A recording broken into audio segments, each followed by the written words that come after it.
నమస్తే, welcome to our voice. నేను journalist నవత. బంగ్లాదేశ్ తాత్కాలిక ప్రభుత్వ సారథి మహమ్మద్ యూనస్ ఇటీవల అతివాద సంస్థ హెఫాజత్ ఏ ఇస్లాం నాయకుడు మమునుల్ హక్ అతని గ్రూప్ సభ్యులతో సమావేశమయ్యారు. ఇందుకు సంబంధించిన దృశ్యాలు ఆన్లైన్లో వెలుగులోకి వచ్చాయి. మమునుల్ హక్ రెచ్చగొట్టే ప్రకటనలు చేయడంతో పాటు భారత వ్యతిరేక వైఖరిని అనుసరిస్తూ ఉంటాడు. అలాంటి అతనితో యూనస్ సమావేశం కావడం, ఎన్నికల అంశాలపై చర్చించడం తీవ్ర చర్చలకు దారితీస్తుంది. అంతేకాదు భారత్పై బంగ్లా కుట్రకు తెరతీస్తుంది అనే విషయం కూడా సామాన్యులకు సైతం అర్థమయ్యేలాగా కనిపిస్తోంది. ఇక వీరి సమావేశం బంగ్లా రాజధాని ఢాకాలో ఇటీవల జరిగింది. హింసను ప్రేరేపిస్తున్నారన్న ఆరోపణలతో పలు అభియోగాల కింద మనుముల్ హాక్ను మాజీ ప్రధాని షేక్ హసీనా ప్రభుత్వం జైలుకు పంపించింది. అయితే రిజర్వేషన్లకు వ్యతిరేకంగా జరిగిన ఆందోళనతో ఆమె ఇటీవల గద్దె దిగాల్సి వచ్చిన విషయం మనందరికీ తెలిసిందే. ప్రస్తుతం ఆమె 46కు పై చిలుకు ముస్లిం దేశాలున్నా కూడా చివరికి భారతదేశమే ఆశ్రయం కల్పించింది. భారతదేశ ఆశ్రయంలో చాలా రక్షణ వ్యవస్థ మధ్య కొంత ఆశ్రయం పొందుతున్నారు భారత్లో. ఇక అనంతరం ఏర్పడిన తాత్కాలిక ప్రభుత్వం హక్తో పాటు పలువురు అతివాద నేతలను విడుదల చేసింది. ఇప్పుడు వారితోనూ యూనస్ సమావేశమయ్యారు. ఎన్నికల సంస్కరణలు, సకాలంలో ఎన్నికల నిర్వహణ వంటి అంశాలను వారితో చర్చించారు. ఇదిలా ఉంటే బంగ్లాదేశ్లో భారత్ వ్యతిరేకగా పేరొందిన మతతత్వ పార్టీ జమేతీ ఇస్లామీపై హసీనా విధించిన నిషేధాన్ని కూడా తాత్కాలిక ప్రభుత్వం ప్రస్తుతం ఎత్తివేసింది. జమేతీ ఇస్లామీకి మతతత్వ పార్టీగా పేరుంది. రాజకీయ కారణాలతోనే జమేతీ ఇస్లామీపై హసీనా ప్రభుత్వం నిషేధం విధించిందని ప్రస్తుత ప్రభుత్వం పేర్కొంది. మరోవైపు జమేతీ ఇస్లామీ అధినేత షఫీకుర్ రహమాన్ భారత్తో స్నేహపూర్వక సంబంధాలపై కీలక వ్యాఖ్యలు చేసిన సంగతి తెలిసిందే. భారత్తో స్నేహపూర్వక సంబంధాలను కోరుకుంటున్నామని, అయితే ద్వైపాక్షిక సంబంధాల పేరుతో ఇతర దేశాల అంతర్గత విషయాల్లో జోక్యం చేసుకోవడం భారత్ మానుకోవాలన్నారు.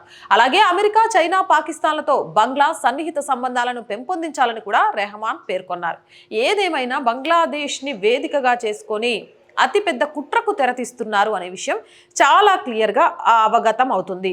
బంగ్లాదేశ్ నుంచి రోహింగ్యాలు భారత్లోకి రావడం, భారత్లోకి ప్రవేశించిన రోహింగ్యాల వల్ల ఇప్పటికే అనేక సమస్యలు బయటికి రావడం, మరో పక్క నుంచి అటు పాకిస్తాన్లో అంతర్యుద్ధం మొదలై పాకిస్తాన్ 2 భాగాలుగా విడిపోతుందేమో అనే సమయంలో భారత్కి వ్యతిరేక శక్తులుగా గతంలో బంగ్లాలో ఉన్న వాళ్ళందరికీ ఇప్పుడు ఫ్రీ హ్యాండ్ ఇవ్వడం, అందరితో అటు చైనా తోటి, పాకిస్తాన్ తోటి సత్సంబంధాలు పెట్టుకోవాలి అని బంగ్లాదేశ్కి సూచిస్తూనే భారత్తో కూడా పెట్టుకోండి కానీ భారత్ అంతర్గతంగా దూరొద్దు అని హెచ్చరికలు జారీ చేసే విధంగా మాట్లాడటం, జమేతీ ఇస్లామీ లాంటి సంస్థలకు జీవం పోయడం అనేది కొంత ఆలోచించాల్సిన విషయం.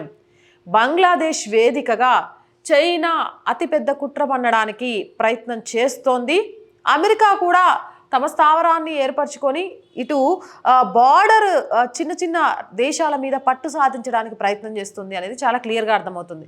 2 అగ్రదేశాల మధ్య ఉగ్రవాద, అతివాద సంస్థలకు నెలవుగా బంగ్లాదేశ్ మారబోతోంది అనేది అర్థమవుతుంది. మరి అదే గనక జరిగితే రానున్న రోజుల్లో పరిస్థితులు ఎలా ఉంటాయి అనేది కొంత భయానకమే. అయినా భారత్ మీద, భారత ప్రభుత్వం మీద, అలాగే భారత ఆర్మీ మీద చాలా నమ్మకం ఉంది. ఎప్పటికప్పుడు వాళ్ళని ఎదుర్కొంటూ చెక్ పెడుతుంది అని. మరి మీరేమంటారు? కామెంట్ సెక్షన్లో పెట్టేయండి.